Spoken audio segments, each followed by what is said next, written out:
حضرتك على اللي انت بتقدمه لنا، ان شاء الله نستفيد يعني.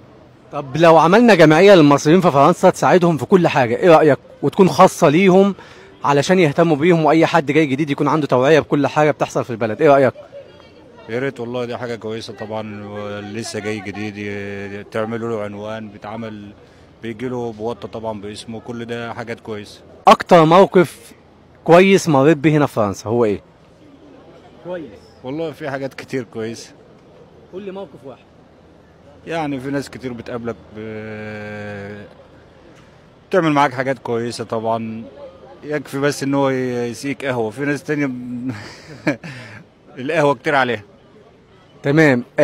حضرتك من خلال سنتين في فرنسا، لو اي حد بيقابلك دلوقتي بيقول لك انصحني نصيحة، تنصحه بايه؟ اي شاب جديد لسه جاي تنصحه بايه؟